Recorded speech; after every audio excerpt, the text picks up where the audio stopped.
La tribu phocéenne, c'est fait, c'est officiel. Après de longues heures, de longs jours à attendre, Amin Harit est enfin olympien. Aujourd'hui, dans cette vidéo, on va parler donc de Amin Harit, un peu ce qui s'est passé et du bilan mercato.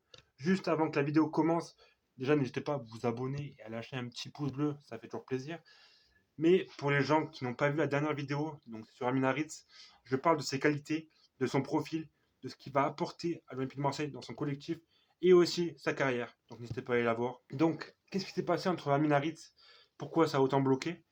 Qu'on apprend en fait que la DNCG nous bloque notre mercato. Alors que Pablo Longoria avait pas mal de dossiers sous la main pour recruter d'autres joueurs, la DNCG nous demandait clairement de vendre car on n'était plus dans les clous pour après la masse salariale. Donc l'OM, c'est ce qu'ils ont essayé de faire, en essayant de vendre Khaled Takar et Camara, donc en direction de Newcastle, Valence, Wolverhampton. Mais Khaled Takar a refusé niveau perso. Je crois qu'il vient d'avoir un enfant, donc sa femme ne voulait pas aller n'importe où, et lui il voulait jouer dans un meilleur club que l'OM lui proposait. Et ensuite, il y avait aussi Camara, et Camara qui a aussi refusé, et qui du coup devrait prolonger un an avec l'OM, et peut-être partir cet hiver ou cet été, ça dépendra donc de Pablo Longoria et des offres qu'il aura sur la table. On revient donc sur le cas Amin Harit, où la DNCG donc aurait dû donner sa réponse hier par rapport à un nouveau montage financier de l'OM.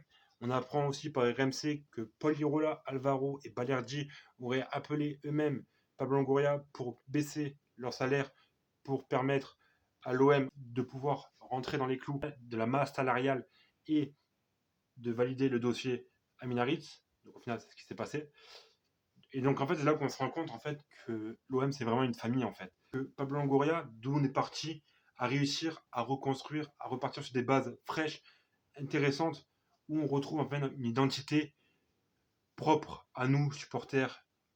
Enfin, on retrouve une famille olympienne entre les supporters, les joueurs, la direction. Et ça, vraiment, j'aimerais féliciter Pablo Longoria, même si je sais qu'il verra jamais cette vidéo. Ensuite, l'OM annonce que ça y est, c'est fait, que c'est officiel. Amin Harit est olympien.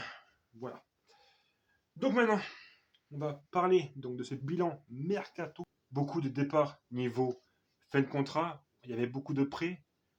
Donc l'OM et Pablo Longoria avaient un travail dantesque pour rebâtir quasiment totalement un effectif.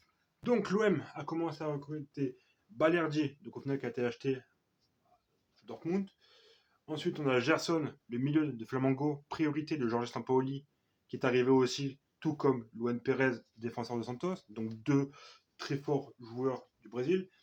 On a aussi donc, le remplaçant de Yohan Pelé, donc Paul Lopez de l'AS Roma, qui n'a toujours pas vu jouer, mais qui est venu pour concurrencer et prendre le poste aussi numéro 1 d'un jour de Steve Mandanda, donc la relève. Et on a aussi donc, le Turc Under, qui a encore fait une bonne prestation hier face à Montenegro, si je ne me trompe pas, qui a marqué un but et qui a mis une passe décisive. Ensuite, on a recruté donc Conrad de la Fuente, l'américain du Barça, qui fait beaucoup d'immunité par rapport aux supporters marseillais. L'OM a réussi à se reprêter deux joueurs d'Arsenal, William Saliba et Matteo Guendouzi. Donc c'est vrai qu'on a eu un mercato assez fou dès le début. Mais ça s'est calmé.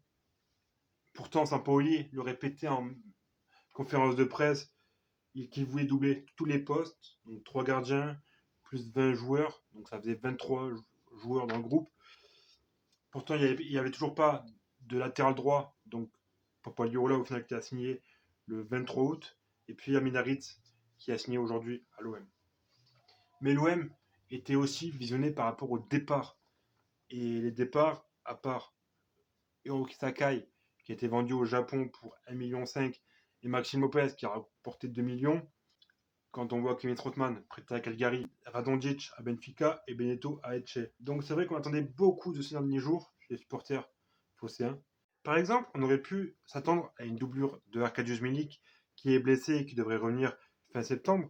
Mais quand on voit le début de saison, Dimitri Payet en faux numéro 9, avec Gerson derrière, Guendouzi, Pape Gay et Camara, on voit que le collectif fonctionne. Donc peut-être que Pablo Longoria attendra janvier pour rectifier le tir et ce qui manquait durant ce mercato estival. Après, on sait qu'avec le Covid, ça a été beaucoup compliqué. On a pu le voir pour beaucoup de clubs, niveau achat et vente.